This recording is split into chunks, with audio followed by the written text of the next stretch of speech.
Welcome to G9 news. ఈరోజు మనం పుట్టపర్తిలో ఉన్నాము. ఇక్కడ మీరు చూసుకుంటే DRDA ఉద్యోగులు, క్రాంతిపదం ఉద్యోగులు ఎవరైతే ఉన్నారో వాళ్ళు ధర్నా చేస్తున్నారు. ఈరోజు 6వ రోజు అని చెప్పుకోవచ్చు. రాష్ట్ర వ్యాప్తంగా DRDA క్రాంతిపదం ఉద్యోగులు ధర్నాలు అయితే చేస్తున్నారు. ఎందుకంటే గత ప్రభుత్వాలు మారిన హామీలు అయితే ఇస్తున్నారులే కానీ రెగ్యులరైజ్ చేయట్లేదని, అండ్ అదేవిధంగా కొన్ని హామీలు ఉన్నాయి, ఆ హామీలు నెరవేర్చట్లేదని అంటున్నారు. మీ మేనిఫెస్టో అధ్యక్ష ఇది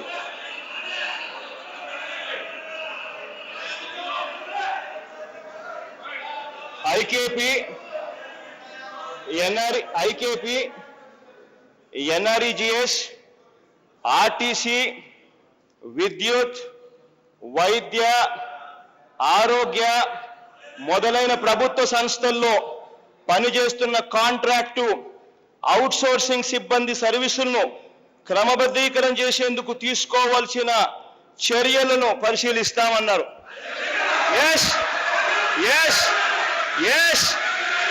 పరిశీలిస్తాము అన్న మాట చెయ్యము అనామే ఉద్దేశము అని అడుగుతా ఉన్నా. పరిశీలిస్తాము అన్న మాట చెయ్యము అనామే ఉద్దేశము అని అడుగుతా ఉన్నా. నేను మిమ్మల్ని పరిశీలిస్తాము అని చెప్పి ఆ రోజు ఎన్నికలప్పుడు అన్న మాటను మీరు ఏ విధంగా చూపించారు అని అంటే, చేస్తాము ఎలా చేయాలి అన్న విషయం పరిశీలిస్తాము అని చెప్పి మీరు ఆ రోజు ఎన్నికల్లో వాళ్ళందరి దగ్గరికి వెళ్ళి ఓట్ల కోసం అడిగినప్పుడు చెప్పిన మాట. సో ఇక్కడ మీరు చూసుకోవచ్చు, కొన్ని హామీలు కూడా ఉన్నాయి, దాదాపుగా 10 హామీల దాకా ఉన్నాయి. ఇక్కడ ఉన్న DRDA ఉద్యోగులతో వారి హామీలు ఏంటి అండ్ వారు ఎలాంటి బాధలు పడుతున్నారు అనేది వాళ్ళ మాటల్లోనే తెలుసుకుందాం. సార్ నమస్తే అండి. నమస్తే సార్, ప్రధానంగా ఇది ఎన్నో రోజు సమ్మె అండ్ రాష్ట్ర వ్యాప్తంగా ప్రభుత్వాలతో మీరు ఏమైనా చర్చలు జరిపారా అనేవి ఒకసారి చెప్పరా, మీ హామీలు కూడా. రాష్ట్ర ప్రభుత్వం అంటే దాదాపుగా అన్ని జిల్లాలు కూడా ఈరోజు మనకైతే సమ్మెలో ఉంది. ఇది 6వ రోజు, మాకైతే ఇక్కడ 5వ రోజు. కాబట్టి అన్ని జిల్లాల్లో కూడా మా యొక్క ఏదైతే మనకు సెర్పు ఉద్యోగుల యొక్క అంటే రెగ్యులరైజ్ చేయాలనేది ఫస్ట్, ఆ తర్వాత పే ఫిక్సేషను, నెక్స్ట్ వచ్చేసి వాళ్ళందరికీ కూడా ఎలిజిబిలిటీ ఉన్నటువంటి వాళ్ళందరికీ కూడా ప్రమోషన్ ఇవ్వాలి. ముఖ్యంగా ప్రభుత్వ సంస్థగా సెర్పును గుర్తించాలనేది మా యొక్క ప్రథమ డిమాండ్. ఓకే, ఇంకా ఈ 9 హామీలు ఏంటండి? 9-10 హామీలు ఉన్నాయి అంటున్నారు. అంటే మేము ఫస్ట్ చేస్తున్నటువంటి వచ్చి సెర్పు ఉద్యోగులను అందరినీ క్రమబద్ధీకరించాలి. ఫస్ట్ సెర్పుని రెగ్యులరైజ్ చేయాలి. అంటే సెర్పు సంస్థలో పనిచేస్తున్నటువంటి ప్రతి ఉద్యోగం అంటే L1 నుంచి L5 వరకు కూడా రెగ్యులరైజ్ చేయాలనేది ఫస్ట్ డిమాండ్. సెకండ్ వచ్చేసి క్యాడర్ పే ఫిక్సేషన్. అదేవిధంగా మనకు ఆంధ్రప్రదేశ్లో ఏ విధంగా అయితే మన తెలంగాణలో అయితే పే ఫిక్సేషన్ జరిగాడు, అక్కడ ఏ విధంగా అయితే క్యాడర్ పే ఫిక్సేషన్ చేసినారో అదేవిధంగా మా యొక్క సత్యసాయి జిల్లాలో కానీ మా ఏపీలో కూడా ఇది కూడా ఇంప్లిమెంటేషన్ చేయాలనేది సెకండ్ డిమాండ్. మీ ఉద్యోగులకు, ఈ క్రాంతిపదం ఉద్యోగులకు ఈ శాలరీస్ అనేవి టైంకి వస్తున్నాయా అండి? శాలరీస్ అయితే టైం టు టైం వస్తున్నాయి, అదైతే ఏం ప్రాబ్లం లేదు. కానీ గత 23 సంవత్సరాల నుంచి వస్తున్నాం. కానీ మాకు 23 సంవత్సరాల నుంచి మాకంటే ఎన్నుకొచ్చినటువంటి వేరే ఉద్యోగస్తులంతా కూడా రెగ్యులరైజ్ చేస్తున్నారు. ఇప్పుడు మీరు 6 రోజుల నుంచి సమ్మో చేస్తున్నారు. ఇక్కడ స్థానిక నేతలు కానీ లేకపోతే ప్రతిపక్ష నేతలు కానీ మీకు ఏమైనా హామీలు కానీ సపోర్ట్ అయినా చేశారండి? నాకైతే ఇంతవరకు ఎవరైతే మాకు ఈ అధికార పార్టీ వాళ్ళు కానీ ఎవరైతే మాకైతే ఇక్కడ వచ్చి ఏది కూడా మాకు వాళ్ళ గురించి చెప్పట్లేదు. కానీ మాకు సెర్పులో కూడా విజయవాడ ఆ హెడ్ ఆఫీస్లో కూడా మా వాళ్ళు కూడా కొంత లాబింగ్ చేస్తున్నారు. అక్కడ ఉన్నటువంటి GOM అంటే గ్రూప్ ఆఫ్ మినిస్టర్తో కూడా మాట్లాడుతున్నారు. అది కూడా అక్కడైతే చర్చ జరుగుతుంది, ఇక్కడైతే లోకల్గా అయితే ఎవరు రావట్లేదు. సార్, ఈ 4.5 సంవత్సరాల నుంచి లేవనెత్తిన సమస్య ఇప్పుడు ఎందుకు లేవనెత్తుతున్నారు?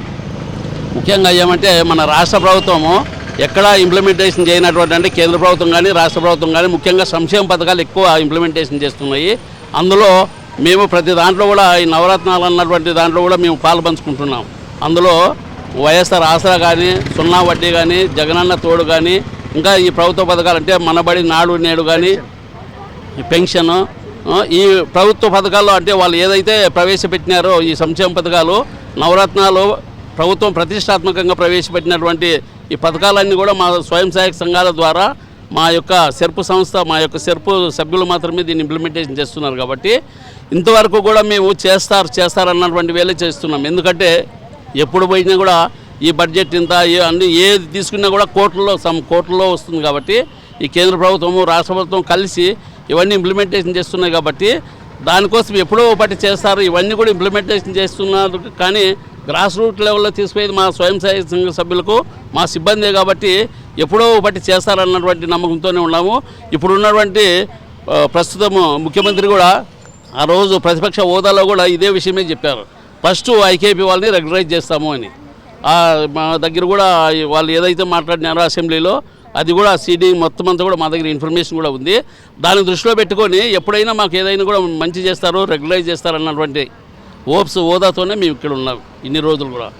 ఇంకా కానీ నెక్స్ట్ ఇప్పుడు 4.5 సంవత్సరం అయిపోయినా కూడా ఇప్పుడు ఇంకా ఒక 15 రోజులు 20 రోజుల కంటే కూడా మాకు రాదు. కానీ ఇప్పుడైనా కూడా మేము మా డిమాండ్స్ ఏదైనా కూడా మేము మాట్లాడాలనేది ప్రభుత్వ ఉద్దేశం. ఈ డిమాండ్స్ అనేది మాకు అంటే ముఖ్యంగా రెగ్యులరైజ్ అయ్యేంత వరకు, లేకపోయినా కనీసం అక్కడ తెలంగాణలో ఏదైతే ఇంప్లిమెంటేషన్ చేస్తున్నారో పే స్కేలు, పే ఫిక్సేషను, అదైనా లిస్టు అదైనా ఇంప్లిమెంటేషన్ చేసేంత వరకు మా సమ్మె అనేది కంటిన్యూగా నిరవధిగా చేస్తున్నాం. మేము పేదల్ని దాదాపుగా 2000 సంవత్సరాల్లో వెలుగు ప్రాజెక్ట్ వచ్చినప్పుడు పేదలందరినీ ఐడెంటిఫై చేసేసి వాళ్ళందరినీ స్వయం సహాయక సంఘాలు గాను, గ్రామైక్య సంఘాలు గాను, మండల సమైక్య గాను, జిల్లా సమైక్య గాను కూడా ఏర్పాటు చేసి తద్వారానే పేదరికాన్ని నిర్మూలించాలనేది ప్రభుత్వ ఉద్దేశం. అందుకోసమనే ప్రతి మహిళలను కూడా సంఘాల్లోకి తీసుకురావాలన్న ఉద్దేశంతో ఆ రోజు 2000లో సత్రాల్లో పనుకొని మా సిబ్బంది సంఘాలను ఏర్పాటు చేశారు. అంత క్లిష్ట పరిస్థితుల్లో ఈరోజు ఎవరైనా ఒక సంఘం చేయమని చెప్పండి, ఏదైనా యూజర్ గ్రూప్ ఒకటి చేయాలంటే కూడా ఆ వెలుగులను బిల్లి వాళ్ళైతేనే చేస్తారని చెప్తున్నారు. కాబట్టి సంఘాలు చేయడం ఎంత కష్టంగా ఉంటుందో వేరే డిపార్ట్మెంట్స్ వాళ్ళని అడిగినా కూడా మీకు కూడా తెలుస్తుంది. ఆ విధంగా చేసి ఈ సంఘాల ద్వారానే ఈ మహిళల ఈ సంఘాల ద్వారానే పేదరికాన్ని నిర్మూలించాలన్నటువంటి ఉద్దేశంతో ఆ వరల్డ్ బ్యాంక్ స్కీమ్స్ కూడా మేము 100% ఇంప్లిమెంటేషన్ చేసినాం. ఇంత కష్టం చేసినా కూడా లాస్ట్కి మాకు 23 సంవత్సరాల నుంచి మేము ఇంతవరకు 4 ఉద్యమాలు చేసినాం. ఈ 4 ఉద్యమాలు చేసినప్పటి కూడా 2008లో ఆ రోజు మేము ఎస్ఆర్ పాలసీ తెచ్చుకున్నాం.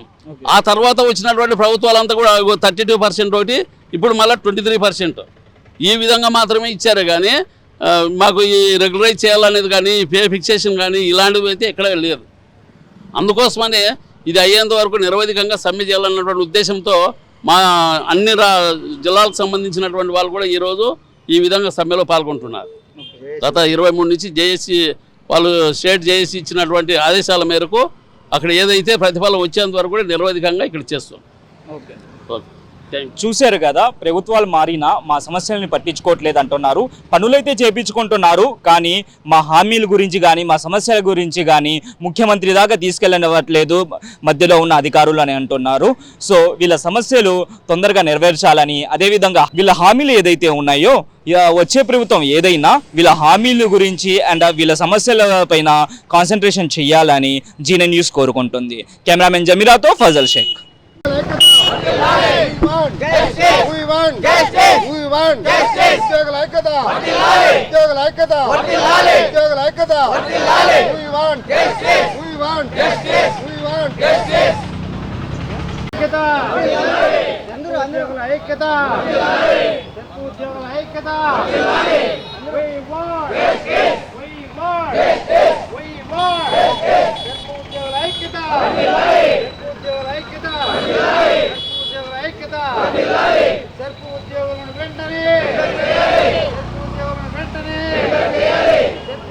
వెంటనే